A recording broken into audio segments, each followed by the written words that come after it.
یقیناً یہ ہمارے لیے ایک رہنمائی بھی ہے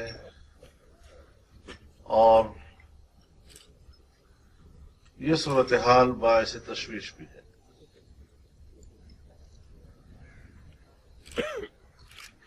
مجھے یاد ہے جب میں پارلیمنٹ میں تھا اور ہم آخری بجٹ پاس کر رہے تھے تو 2017-18 کا بجٹ پاس کرتے وقت ہم نے اگلے سال کے لیے پاکستان کی جی ڈی پی کا شرح نمو 6.5% رکھا تھا۔ الیکشن ہو گئے، حکومت تبدیل ہو گئی، پھر ضمنی بجٹ پاس کیا گیا، پھر ضمنی بجٹ پاس کیا گیا، اور جب سالانہ بجٹ پاس کیا گیا تو 6.5 کی بجائے ہمارے شرح نمو کا تخمینہ 2.5% پہ آ گیا۔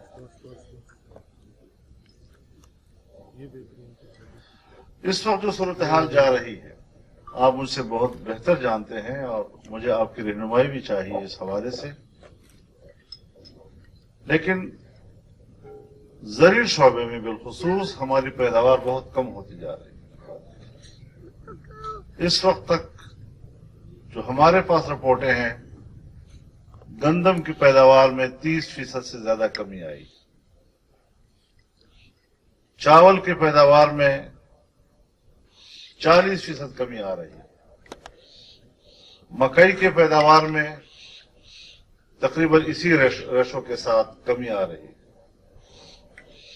اگر 15 ملین بیلز کا تخمینہ کپاس کے بارے میں لگایا گیا تھا تو اس وقت مشکل سے ہمیں 8.5 ہدف مل رہا ہے، یعنی تقریباً نصف یا اس سے تھوڑا سا زیادہ۔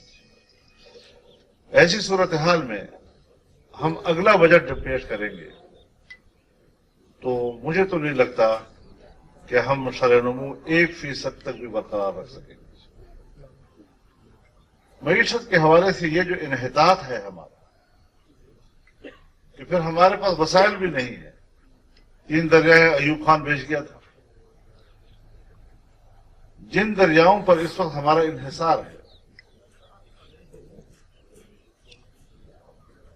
صوبہ سندھ بھی